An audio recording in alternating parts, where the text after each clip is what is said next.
Hey everybody, and welcome back. We have another nice mod here for you today, where I'm going to be upgrading this Gameboy Advance SP, a custom order for an Absol design. For that, we have the clear RGRS shell, a custom background which I printed off myself just for my computer and made a little cutout to put in the shell, and then we also have a UV laminated printed decal that I got from a third-party online company, had them ship it to me. But first step of this process is just taking out all of the screws that we have on the backside. We have 6 tri-wing screws and 1 Phillips head, just holding the battery cover. Once we get that off, we have 3 more Phillips screws, which are located on the inside. And after we get that done to separate the motherboard, we push in on these 2 tabs right here, which releases the ribbon cable. And you can just take your screwdriver or a set of tweezers, whatever you want, just to pop those out. And it should slide right out just like that.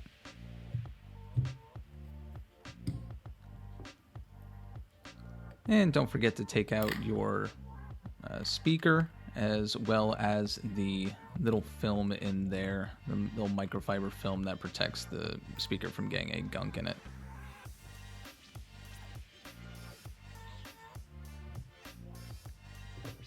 Moving on, now we have to take apart the upper half of the case. Even though we're not using the same screen, the OEM screen, we still need to disassemble the top in order to be able to access the hinges, because unfortunately these shells do not come with hinges.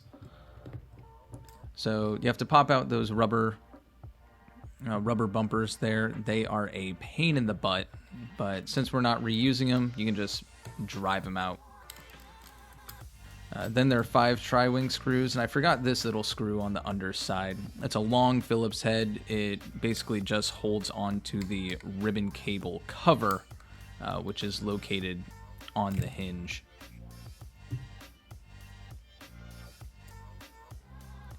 And you don't have to do this. I saved, you can see up at the top, I save all the original hardware to use again.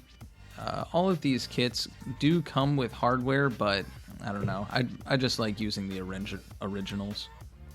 Now, getting these hinges out is the biggest pain in the butt.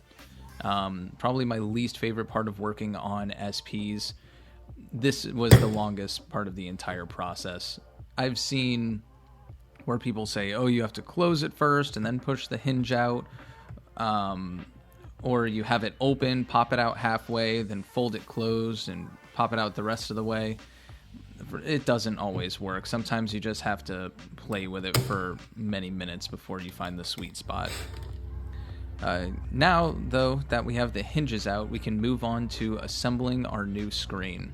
So we take the upper half and sit it down there, and then we can get to work on assembling our new screen. The kit comes with this piece of insulating, or like this insulating sticker to put on the back of the screen. And then thankfully this mod kit is really simple. You just plug in the ribbon cable and there's a little latch that you push down. Got that piece of double-sided sticky tape just to hold down this little circuit board here.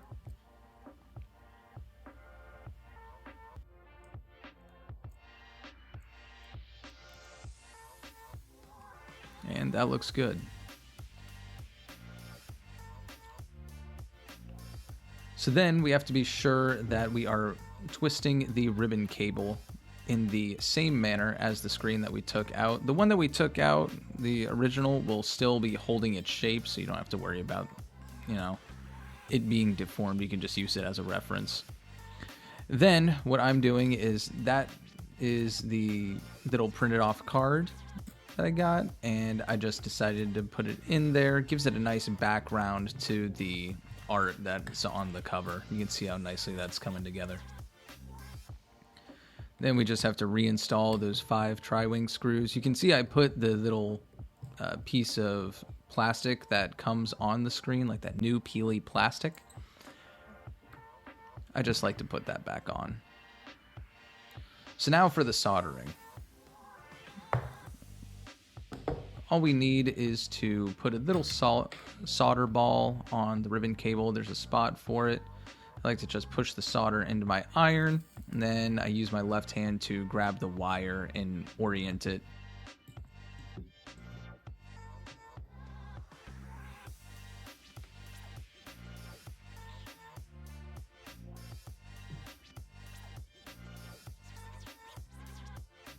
And you can see a perfect little solder ball. Now we put on the lower half, and we're going to be installing the hinges. When you're installing the hinges, there's a little space on the hinge that needs to be facing towards the back of the Game Boy, towards the charging port. And you don't want to force these in, you just want to push them in a little bit. And then after you have them originally click in, you're going to press it between your middle finger and thumb. I know it's kind of hard to see on the angle. And then you push the Game Boy open, and those hinges should pop right back in place.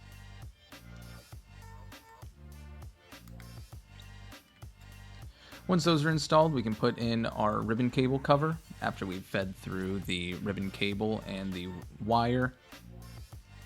And now it's time to reconnect the motherboard.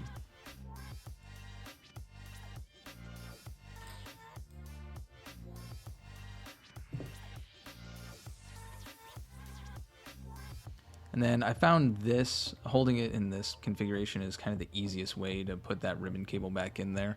Most of the time it feels like the ribbon cable is just a tad bit too short. So this is just what I found to be the easiest, holding it down with your finger and pushing it into the ribbon cable connector.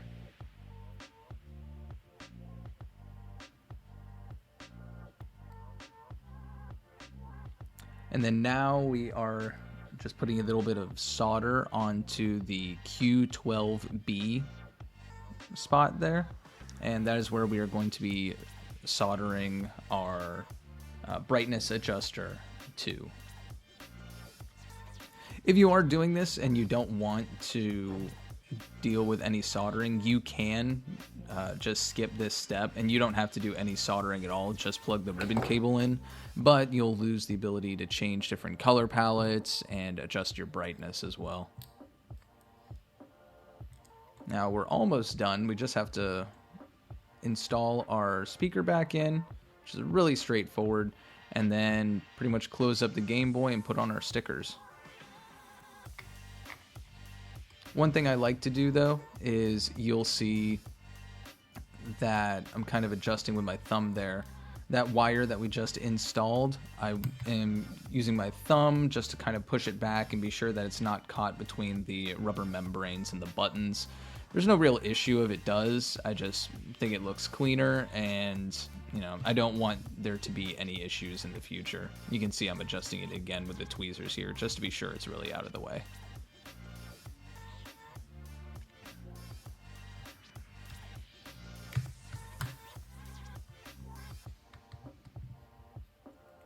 And that looks good.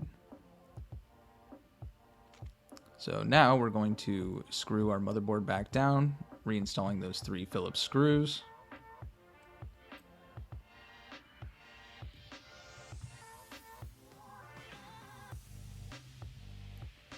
And before we screw everything back together, there's this little thread that needs to be put in.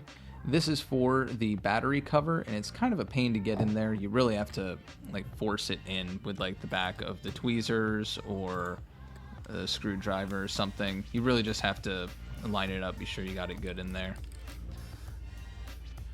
All right, now have the back cover on. Just got to reinstall all of our tri-wing screws. Once again, 6 tri-wing screws. I like to try and put them back in the order that I took them out. You know, put them in the same holes.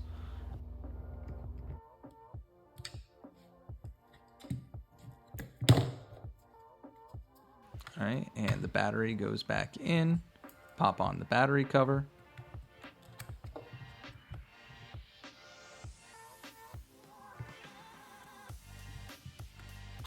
And then now we get into the cosmetics. Got the sticker. Get that all nice and centered. Coming up to the top, I installed this UV printed decal. I just didn't peel off the transfer paper, so I'm just taking off the transfer paper now, and look how sick that is. Only one more thing to do, which we have to install the Nintendo logo on the cover, and then we are golden.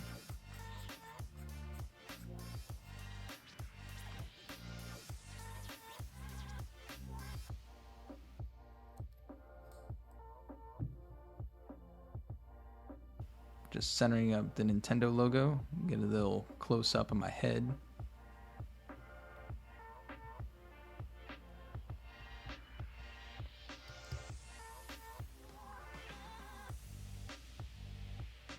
And here we have it. Look at that. Absolutely beautiful. This has been one of my favorite Game Boy art designs that I've created so far.